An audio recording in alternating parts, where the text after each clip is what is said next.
Hello guys, welcome back to my channel. Guys, इस video में मैं एपिसोड 3 के सेकंड पार्ट के एक्सप्लेनेशन कर रही हूँ। तो वीडियो शुरू करने से पहले आप सबसे रिक्वेस्ट है कि प्लीज़ चैनल को सब्सक्राइब एंड वीडियो को लाइक ज़रूर करें। लास्ट हमने देखा था कि म्योंगजुन और रूही दोनों पुलिस से बचकर निकलने में कामयाब हो जाते हैं। अब रूही म्योंगजुन से पूछती है, तो तुम्हारी वाइफ से डिवोर्स हो गया? म्योंगजुन कहता है कि ऐसा कह सकते हैं कि हाँ, डिवोर्स हो गया, क्योंकि हम 3 सालों से अलग रह रहे हैं, लेकिन हमारा लीगली डिवोर्स नहीं हुआ है। हम लीगली आज भी हस्बैंड एंड वाइफ हैं। लेकिन तुम्हें मुझसे ऐसे सवाल नहीं करने चाहिए जिससे मुझे तकलीफ़ हो। रूही कहती है, तुम चाहते हो कि तुम्हारे एक मामूली से डिवोर्स पर मैं तुम्हें सिंपैथी दूं? मैं तो रातों रात अनाथ हो गई। म्योंगजुन कहता है, मैं भी एक अनाथ हूँ, मैंने भी आज तक अपने पेरेंट्स का चेहरा नहीं देखा। रूही कहती है, हाँ सच में, मैं अपने ही किडनैपर पर इतना तरस क्यों खा रही हूँ? म्योंगजुन कहता है, अरे धीरे बोलो, यहाँ आसपास बहुत सारे लोग हैं, कोई सुन लेगा तो। रूही कहती है, लेकिन तुम्हें पता है कि तुम्हारी वाइफ कहाँ रहती है? म्योंगजुन कहता है, शायद हाँ और शायद ना। रूही कहती है, तुम मजाक कर रहे हो क्या? तुम जानबूझकर मुझे गुस्सा दिलाने की कोशिश कर रहे हो ना? म्योंगजुन कहता है, वो हमारी बेटी को छोड़कर अचानक से कहीं गायब हो गई, फिर अचानक से ही कहीं आ गई और फिर से गायब हो गई। इसलिए एक बार मैंने उसका पीछा किया। मैंने सोचा कम से कम पता होना चाहिए कि वो कहाँ रहती है। रूही कहती है, तो तुम एक स्टॉकर भी हो। इसके नेक्स्ट सीन में हमें दिखाया जाता है, पुलिस म्योंगजुन के घर को सील करके वहाँ से चली जाती है। तभी वो जंकमैन चुपके से म्योंगजुन के घर में घुसता है और कुछ सामान की तलाशी लेने लगता है। तभी पीछे से एक आदमी आके उसे पकड़ कर ले जाता है और इसके बाद सीन चेंज होता है। डिटेक्टिव पाक सांग अपनी टीम के साथ सीसीटीवी फुटेज देख रहा होता है। वो अपनी टीम के लोगों से कहता है कि उन्होंने जो ट्रेन ली है, स्टाफ से कांटेक्ट करो और उनसे कोऑपरेशन करने के लिए कहो। फिर वो अपनी टीम से कहता है कि हमें ये केस पब्लिक कर देना चाहिए। वैसे भी गोल्डन आवर्स तो पूरे हो ही चुके हैं, लेकिन क्या ऐसा करना ठीक रहेगा? पाक सांग कहता है, अगर म्योंगजुन को रूही को चोट पहुंचानी होती तो वो उसे ऐसे लेके नहीं घूमता और वो उसे सियोल नहीं लेके जाता। पर इसका मतलब ये नहीं है कि मुझे बच्चे की चिंता नहीं है, लेकिन अगर हम ये खबर पब्लिक कर देते हैं तो उसके पास कोई और रास्ता नहीं बचेगा। नेक्स्ट सीन में वो आदमी उस जंकमैन को बुरी तरह पीटता है। वो उससे कोई सवाल कर रहा था और वो जंकमैन बार बार बस यही कह रहा था कि उसे कुछ नहीं पता। वो आदमी उसे बुरी तरह से टॉर्चर करता है। इस पर वो जंकमैन कहता है, मैं सच कह रहा हूँ, मुझे कुछ नहीं पता। वो आदमी कोई साधारण आदमी नहीं है, इसलिए जब वो बाहर गया था तो मैं बस चुपके से उसके घर में घुसकर कीमती सामान ढूंढ रहा था, बस। वो आदमी उससे पूछता है, तो फिर तुमने लड़की को किडनैप करने की कोशिश क्यों की? वो आदमी कहता है, मेरे को मत मारो, मुझे सिर्फ इतना पता है कि उसे उठाने के लिए मुझे पैसे मिले थे। उसने अभी इतना ही कहा था कि कोई और भी वहाँ आ जाता है और उस आदमी को देख। वो आदमी उसके पीछे भागता है, लेकिन वो उसके हाथ नहीं लगता। जब वो वापस आता है तो देखता है कि वो जंकमैन भी वहाँ नहीं था। खून के निशानों का पीछा करके उसे जंकमैन का पता तो चल जाता है, लेकिन जब वो उसके पास जाता है तो देखता है कि वो तो पहले से ही मर चुका था। रूही और म्योंगजुन दोनों सियोल पहुंच चुके होते हैं। रूही की नज़र न्यूज़ चैनल पर पड़ती है, जो म्योंगजुन और रूही के बारे में न्यूज़ चला रहे थे। म्योंगजुन कहता है, अब हम क्या करेंगे, लोग हमें पहचान लेंगे। रूही कहती है, अभी ज़्यादा वक्त नहीं हुआ है, तो ज़्यादा लोगों ने अभी ये न्यूज़ नहीं देखी होगी, इसीलिए जल्दी चलो। नेक्स्ट सीन में वो कैमरामैन जब डिनर करने के लिए पहुंचता है तो रेस्टोरेंट की मालकिन उससे कहती है, कितने बुरे लोग हैं वो जिन्होंने ऐसा किया, भगवान उन्हें कभी माफ़ नहीं करेंगे। ये दुनिया तो कितनी डरावनी होती जा रही है। उस लेडी की बात सुनकर कैमरामैन के तो पसीने ही छूट रहे थे। नेक्स्ट सीन में हमें एक और डॉक्टर मो को दिखाया जाता है। वो भी वही न्यूज़ देख रही थी और उसके टेबल पर चोई रूही और उसके पेरेंट्स की फ़ोटो थी। उसकी असिस्टेंट आके उसे बताती है कि इस केस के बारे में पुलिस उससे कुछ बातचीत करना चाहती है। फाइनली डॉक्टर मो पाक सांग से मिलने के लिए पहुंचती है। पाक सांग उससे उस बैंक ट्रांजैक्शन के बारे में पूछता है। इस पर डॉक्टर मो कहती है कि आप मुझे सच में अपनी पर्सनल इन्फॉर्मेशन के बारे में आपको बताना होगा। इस पर पाक सांग कहता है कि सबसे पहले तो हमें यही पता लगाना होगा कि ये पर्सनल है या फिर इस केस से जुड़ी हुई है। लोगों की हत्या हुई है और कोइंसिडेंटली इतना बड़ा अमाउंट सामने आया है, तो हमारे पर्सपेक्टिव के हिसाब से हमें जानना ज़रूरी है।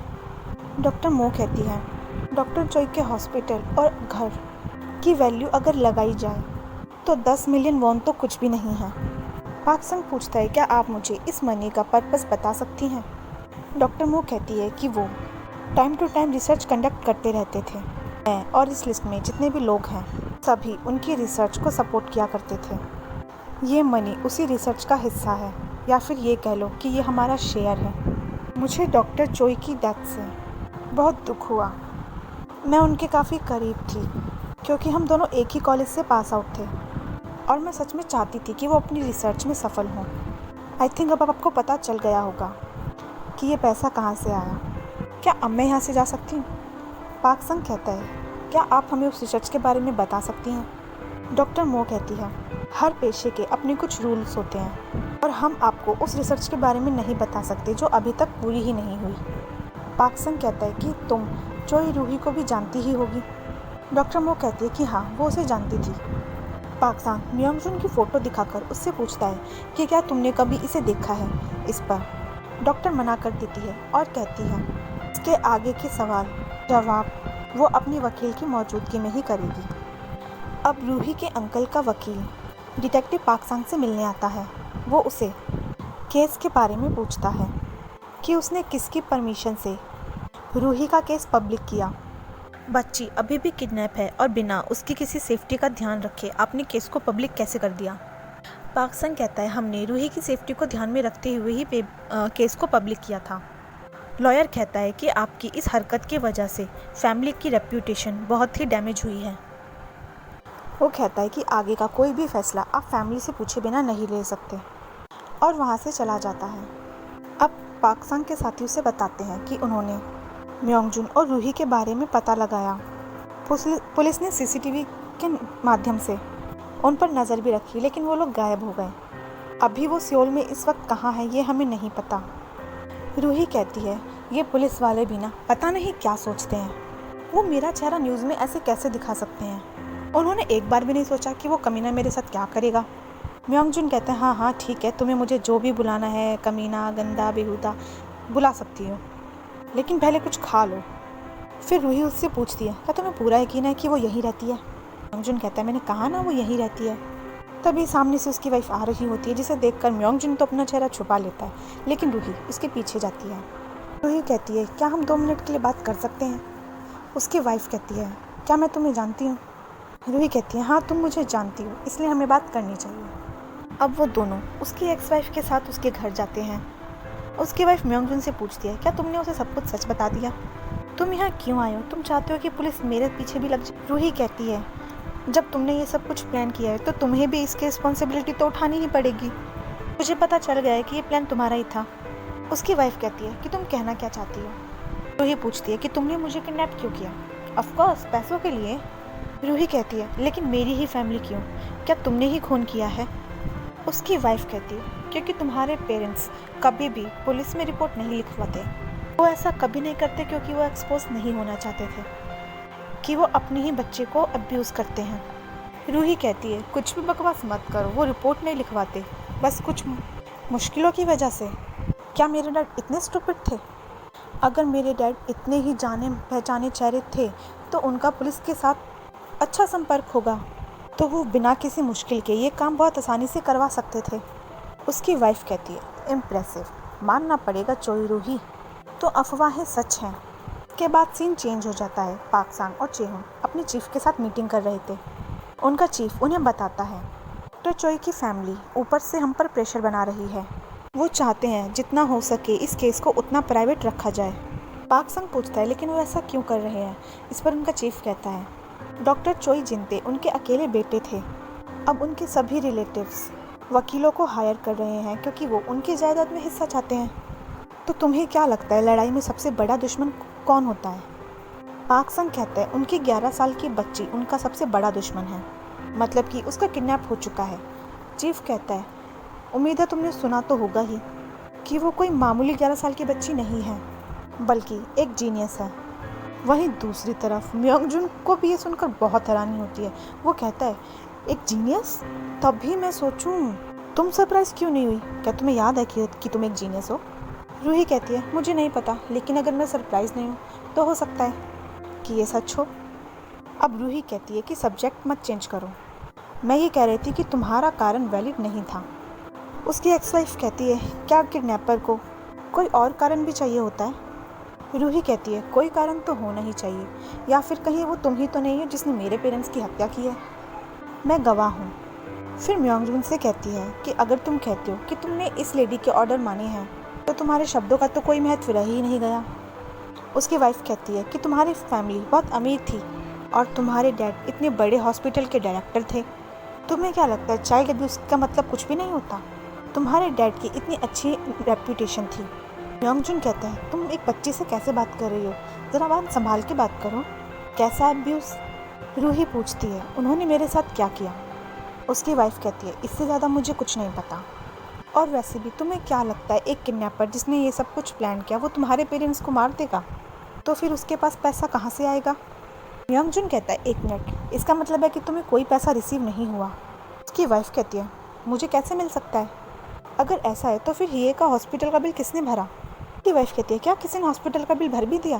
म्योंगजून कहता है हाँ, सारे हॉस्पिटल बिल मिलाकर और सर्जरी की फ़ीस मिला के पूरे 50 मिलियन वॉन। अगर तुमने नहीं किया तो किसने किया? उसकी वाइफ कहती है मुझे नहीं पता, मैं तो पूरे वक्त सियोल में ही थी, मैं तो योंगिन शहर के आसपास भी नहीं गई। म्योंगजून कहता है क्या कहा तुमने? और तुम ये बात बहुत ही प्राउड से कह रही हो? इसका मतलब तो यह है कि तुमने हे को अकेला छोड़ दिया। मुझे पता था तुम ऐसा ही करोगी, मुझे तुम पर ट्रस्ट करना ही नहीं चाहिए था। मैंने तुमसे कहा था ना जब तक ये सब कुछ हो नहीं जाता तुम उसके पास ही रहना, और तुम ऐसी निकली। तुम अपने आप को माँ कह भी कैसे सकती हो? फिर वो उससे कहती है कि ज़रा आराम से बात करो और कुछ पैसे निकाल कर म्योंगजून को देती है कि जाकर किसी होटल में स्टे करो। रूही कहती है तुम्हें क्या लगता है होटल में पुलिस हमें नहीं ढूंढेगी? हम जहाँ भी जाएंगे हमारे लिए खतरा रहेगा ही। इस पर उसकी वाइफ कहती है तो क्या तुम्हारा इरादा यहीं रहने का है? रूही कहती है ठीक है, तो फिर हम सब लोग हाथ पकड़ के साथ में पुलिस स्टेशन पे बैठते हैं।